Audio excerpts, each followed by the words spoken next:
En la presencia del Señor con gratitud y alza tu voz con jubileo. Y en cuanto al caso específico de Saulo de Tarso del apóstol Pablo, él mismo dijo en Hechos capítulo 26 y el versículo 9, Dios ciertamente había creído mi deber hacer muchas cosas contra el nombre de Jesús de Nazaret.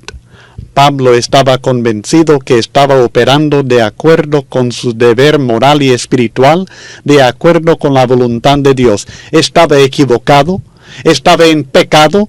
Si hubiera permanecido en esto, hubiera muerto en sus pecados y sido condenado eternamente, pero lo hacía por ignorancia. Y esto es lo importante en el caso de Pablo, es que él no estaba pecando contra el conocimiento, porque esta actitud de rebeldía contra lo que conocía, contra la verdad que entendía, hubiera impedido su conversión. Esto es lo que sucede cuando las personas permiten que su conciencia sea cauterizada. Cuando conocen la verdad, saben lo que deben hacer, pero no lo hacen, lo rechazan. Pero tal no era el caso de Saulo de Tarso. Esto hubiera sido, según entiendo, el pecado de muerte. Pecar conscientemente y seguir en este pecado, pecar voluntariamente y continuar en este pecado, Hebreos 10:26. Y en este caso, que su conciencia sea tan cauterizada que ni encuentre lugar de arrepentimiento en su propio corazón. Hebreos capítulo 6, versículos 4 al 6. En este caso, de veras que está en peores condiciones el individuo que aquel que nunca conoció la verdad de Dios. Segunda Pedro 2, versículos 20 al 22. Pero cuando Pablo salió de su ignorancia, cuando él conoció y entendió la verdad, también cambió su incredulidad por fe. Y así es que él declaró al rey Agripa en Hechos 26:19, por lo cual, oh rey Agripa, no fui rebelde a la visión celestial. Pablo no era hombre rebelde, era hombre ignorante, pero cuando esta ignorancia se reemplazó con conocimiento de la verdad de Dios, entonces no fue rebelde, sino que tuvo fe y fue obediente a la visión, a la revelación de la verdad que Jesucristo le dio. Luego en 1 Timoteo capítulo 1 y el versículo 14, encontramos la gracia de Dios en la vida de Pablo. Pero la gracia de nuestro Señor fue más abundante con la fe y el amor que es en Cristo Jesús. La gracia de Dios abundó más que el pecado en la vida de Pablo, y el resultado fue su salvación. Esta gracia divina, no obstante, tuvo que ser recibida por Pablo. Él tuvo que recibir este don inmerecido, y Pablo lo hizo por fe en Cristo y por el amor de Cristo que había sido derramado en su corazón. Por esto dice que la gracia fue más abundante con la fe y el amor que es en Cristo Jesús. Por medio de la fe recibió la gracia de Dios. Por medio del amor de Cristo derramado en su corazón, fue obediente a esta gracia divina. Esta gracia divina está disponible a todos los hombres, pero únicamente en Cristo. La gracia de nuestro Señor fue más abundante con la fe y el amor que es en Cristo Jesús. En el versículo 15 tenemos la maravillosa declaración acerca del propósito de Jesucristo al venir a este mundo, que era salvar. Cristo vino para salvar. Palabra fiel y digna de ser recibida por todos, que Cristo Jesús vino al mundo para salvar a los pecadores, de los cuales yo soy el primero. La ley no fue dada para salvar, sino para condenar al pecador. Los que estaban insistiendo en guardar la ley en Éfeso estaban perdiendo la salvación, porque la ley no fue dada para salvar, pero Cristo sí. Él vino para salvar, para ofrecer la salvación a toda persona, a todo pecador. Él no vino para los justos, Él mismo lo declaró, que únicamente son los enfermos los que tienen necesidad de médico. Él vino para buscar a aquellos que estaban perdidos y salvarlos a ellos. Lucas 19 y el versículo 10. Y Cristo, a pesar de que los hombres lo rechazaron y lo crucificaron, no fue frustrado en el propósito de su venida, porque Él logró la salvación de los hombres por medio de su propia muerte. Él vino para morir, porque vino para salvar a los pecadores por medio de dar su vida por nosotros. La venida de Cristo al mundo era la única esperanza que los pecadores del mundo teníamos. La única esperanza de salvarnos era que el Hijo de Dios naciera, que Dios se hiciera carne y diera su vida por nosotros. El concepto de la salvación es un concepto, una idea bastante extensa. La salvación incluye el librarnos de nuestros pecados. Y esto es lo que Cristo ha hecho. Nos ha librado a nosotros los pecadores de la culpa del pecado, porque en Él tenemos el perdón de pecados. Efesios 1 y el versículo 7. Es librarnos de la esclavitud del pecado, de aquella práctica del pecado que dominaba nuestra vida. Y esto también Cristo lo ha logrado. Él nos ha librado de este cuerpo de muerte, porque en Él aquellos que andan en el Espíritu y no conforme a la carne satisfacen los requisitos que Dios ha impuesto para el ser humano. Estamos libres de la potestad de las tinieblas, Colosenses 1 y el versículo 13. Además, Cristo nos ha librado del castigo del pecado. Nos ha librado de la culpa, ya no somos culpables porque hemos sido perdonados. Nos ha librado de su esclavitud y nos ha librado también del castigo que viene como resultado del pecado. La separación de Dios, declarada en Efesios 2 y el versículo 12, que por causa del pecado estábamos alejados de Dios, sin Dios en este mundo. Además, no es solamente una separación de Dios, sino también es la ira de Dios que cae sobre hijos de desobediencia. Efesios capítulo 2 y el versículo 3. Es un castigo eterno, perdición eterna, excluidos de la presencia de Dios y de la gloria de su poder. Tribulación que Cristo trae con los ángeles en el día final. 2 Tesalonicenses 1, versículos 8 y 9. Castigo eterno en el fuego eterno. Mateo 25 y el versículo 46. Cristo nos ha salvado del pecado, nos ha librado de la culpa, de la esclavitud y del castigo eterno que resulta para aquellos que son pecadores. Pero la salvación de Cristo también incluye el llevarnos a un estado de justicia, de ser declarados inocentes, justos, ser justificados por la fe en Él, a pesar de que no somos inocentes, somos declarados inocentes por medio de Él. Nos ha dado libertad completa y perfecta en Él, y nos ha dado grandes bendiciones, la comunión con Dios. El amor de Dios ha sido derramado en el corazón de nosotros. Tenemos vida eterna una vida que no tiene fin, vida gloriosa. Esta es la salvación que Cristo nos ofrece. Pablo dice que Cristo vino para salvar a los pecadores, de los cuales yo soy el primero.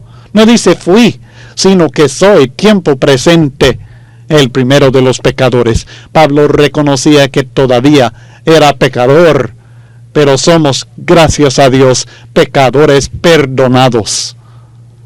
La sangre de Cristo Jesús nos sigue limpiando de todo pecado cuando nosotros andamos en luz con Él, como Él está en luz. Y todo pecado que cometamos entonces y que confesamos al Padre arrepentidos de corazón, Dios lo perdona y nos mantiene limpios en todo momento en Cristo Jesús. No es que no somos pecadores, no es que ya no cometamos pecados, sino que es que somos pecadores perdonados por la gracia de Dios. Cristo vino para salvar a pecadores que reconocen su condición. Pablo había reconocido que era pecador, y toda persona que recibe el perdón de Dios, lo primero que tiene que reconocer es que lo necesita, que necesita ser perdonado, que es miserable pecador, y que su única esperanza es la misericordia y la compasión y la gracia de Dios que le perdone. El hecho que Jesucristo vino al mundo, además también nos está expresando el hecho que existía antes de venir al mundo. Ningún hombre vino al mundo. La persona que ahora conocemos como Cristo Jesús vino al mundo porque Él existía antes de nacer como hombre. Estaba con Dios en la forma de Dios, pero Él se hizo hombre. Filipenses 2, versículos 5 al 8. Luego en el versículo 16 de 1 Timoteo capítulo 1, el énfasis que encontramos en cuanto a Pablo es que él viene a ser el ejemplo de la clemencia de Dios hacia el pecador. Pero para esto fui recibido a misericordia, para que Jesucristo mostrase en mí el primero toda su clemencia, para ejemplo de los que habrían de creer en Él para vida eterna. El asunto es que si Cristo pudo perdonar a Pablo, rescatarlo de las tinieblas en las cuales andaba, perseguidor de la iglesia de Cristo, si era posible que Dios le perdonara a él todas sus ofensas y que luego le diera un ministerio tan especial como el ministerio que Pablo tenía de predicar el evangelio a los gentiles y ser apóstol de Jesucristo, entonces también nos puede perdonar a nosotros. La principal importancia del ejemplo de Pablo para pecadores hoy día, para nosotros, es que sirve como prueba que Dios nos perdonará, sean cuales sean los pecados que hemos cometido. Si nosotros llegamos a tener verdadera fe en Cristo, seremos perdonados.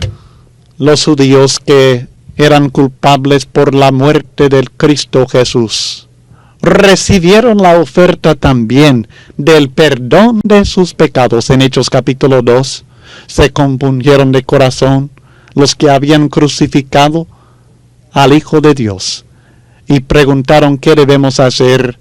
La respuesta fue: arrepentíos y bautícese cada uno de vosotros en el nombre de Jesucristo para perdón de los pecados, y recibiréis el don del Espíritu Santo. Aún aquellos pudieron recibir el perdón de pecados, y unos 3,000 que fueron bautizados en aquel día fueron perdonados por Dios, por la clemencia, la misericordia maravillosa de Dios. Los paganos degenerados de la ciudad de Corinto, que Pablo menciona en 1 Corintios capítulo 6, versículos 9 y 10. Algunos de ellos habían sido fornicarios, algunos idólatras, algunos adúlteros, algunos afeminados, algunos ladrones, algunos avaros, algunos borrachos, algunos maldicientes, algunos estafadores. No obstante, por la gracia de Dios, fueron lavados, santificados y justificados en el nombre del Señor Jesús y por el Espíritu de nuestro Dios. 1 Corintios 6, versículos 9 al 11. Tenemos prueba histórica, concreta, que la misericordia de Dios nos alcanza a todos en Cristo Jesús, sea cual sea el pecado que usted haya cometido. Si usted se arrepiente y llega a tener fe en Cristo y obedece el Evangelio del Señor, usted también puede ser limpio, perdonado, justificado, santificado por el poder de la misericordia divina. En el ejemplo de Pablo podemos ver tan claramente la paciencia y el propósito de Dios, que es salvar, perdonar. Dios no quiere que ninguno perezca, sino que todos procedan al arrepentimiento. 2 Pedro capítulo 3 y el versículo 9. Y espera pacientemente el arrepentimiento del pecador, porque es tan clemente, tan paciente, tan perdonador. Pablo tenía fe en Cristo. Y nosotros, si llegamos a creer en Él, será para vida eterna. ¿Sí? La fe verdadera en Cristo resulta en vida eterna. Es para entrar en, literalmente, llevando hacia. La fe en Cristo nos lleva hacia la vida eterna. Nos ayuda a entrar en la vida eterna. Cuando creemos en Cristo, cuando obedecemos a Cristo, pasamos de muerte a vida. Juan 5:24. Y podemos saber que hemos pasado de muerte a vida si estamos en Él. 1 Juan 5, versículos 11 al 13. Esto es lo que Dios nos da en Cristo, vida eterna, y la da ahora a aquellos que creen en Cristo y son obedientes a Él. En el versículo 17 del capítulo 1 de 1 Timoteo, Pablo, considerando la misericordia de Dios que Él le ha manifestado, considerando el amor y la gracia, la clemencia de Dios, Él vuelve a alabar a Dios por ese amor y esa gracia tan incomparable. Por tanto, al Rey de los siglos, inmortal, invisible, al único y sabio Dios, sea honor y gloria por los siglos de los siglos. Amén. Y cuando nosotros consideramos este amor, esta gracia, esta misericordia, esta clemencia de Dios que Él ha manifestado en nosotros, el resultado siempre será alabanzas para su glorioso nombre. Él es el Rey de los siglos, es eterno y soberano. Él es inmortal, Él tiene vida en sí mismo y jamás morirá. Él es invisible, ningún hombre lo ha visto ni lo podrá ver en esta vida terrenal. Es incomparable nuestro Dios, es el único y el sabio Dios. Alabanzas, gloria, honra y poder sean para Él por los siglos de los siglos. Amén. Quiero que consideremos 4 resultados positivos de recordar los pecados de Pablo. En el caso de él, esto eliminaba la vanidad, porque reconocía lo que realmente había sido. Avivaba la gratitud en su corazón, causaba que él quisiera manifestar su gratitud a Dios. Le impulsaba a trabajar más. Él hacía más y más, tomando en cuenta sus pecados pasados, y le animaba y consolaba a Timoteo. Esto anima y consuela a los demás al tomar en cuenta estos pecados de este hombre y cómo Dios lo había usado después de perdonarlo de una manera tan maravillosa. Así que no debemos esconder nuestros pecados, sino confesarlos, reconocerlos, arrepentirnos de ellos, cambiar y dar gracias a Dios por el perdón que Él nos ha dado en Cristo Jesús. Luego en el versículo 18 al 20, Pablo vuelve al mandamiento que mencionó desde el versículo 3. Vuelve a pensar en ese mandamiento en relación a los falsos maestros y lo repite y exhorta a Timoteo a luchar. Este mandamiento, hijo Timoteo, te encargo para que conforme a las profecías que hicieron antes en cuanto a ti, milites por ellas la buena milicia, manteniendo la fe y buena conciencia, desechando la cual naufragaron en cuanto a la fe algunos. El mandamiento que Pablo está encargando nuevamente a Timoteo es la responsabilidad de luchar en defensa de la doctrina del Señor. Este mandamiento es el mismo mandamiento que estudiamos en el capítulo 1 y los versículos 3 al 5, de mandar a algunos que no enseñen diferente doctrina. Así que la responsabilidad es de militar, como él dice en el versículo 18. Este es el mandamiento, militar la buena milicia de la fe.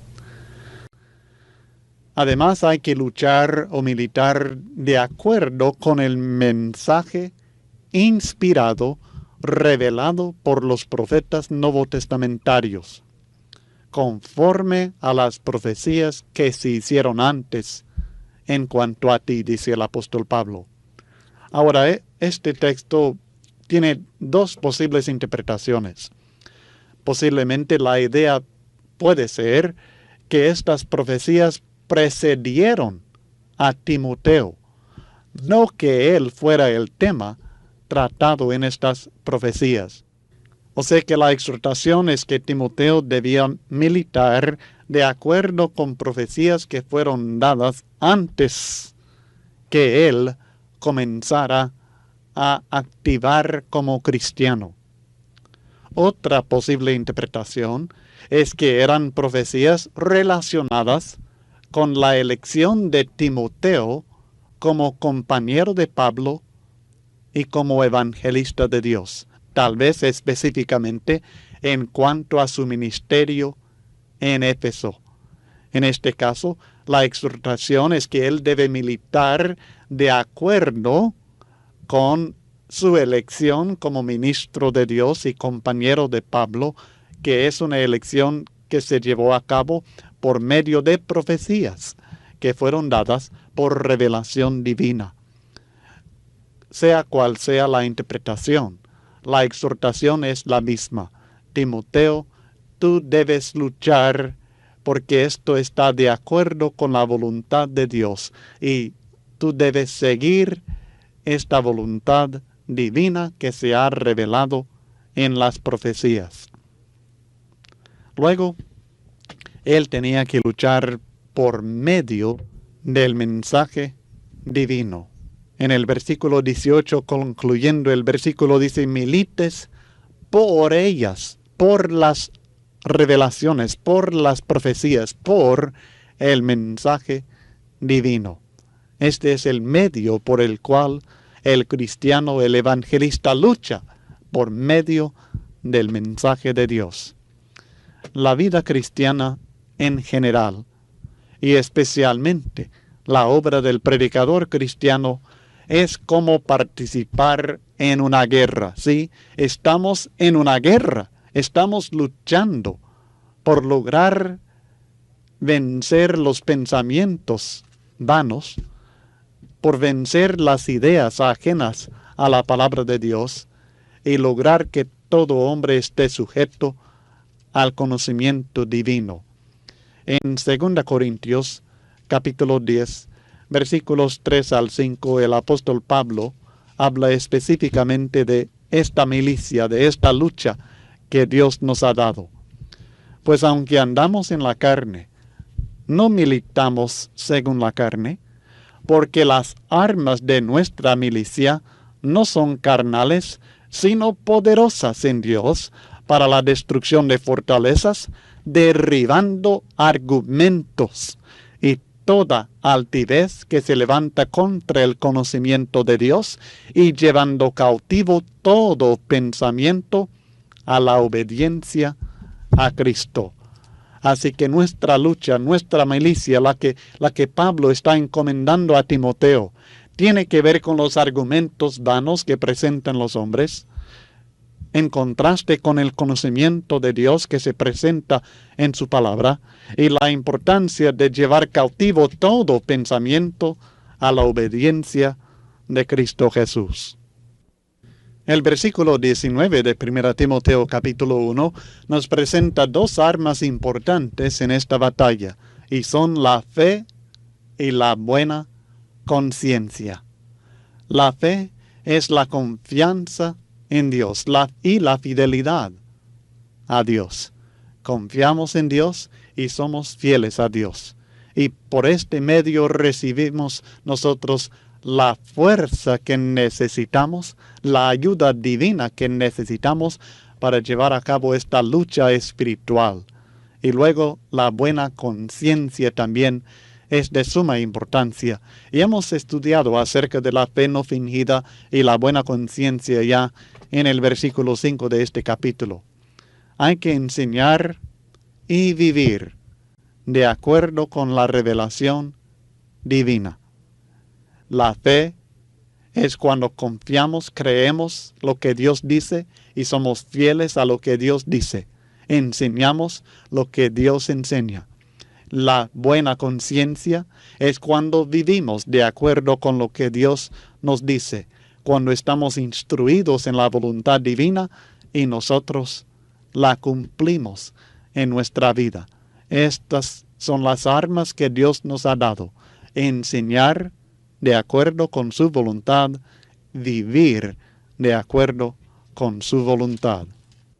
Encontramos una exhortación muy parecida en 2 Timoteo capítulo 2, versículos 14 al 19, cuando Pablo sigue exhortando a Timoteo a ser un obrero aprobado por Dios.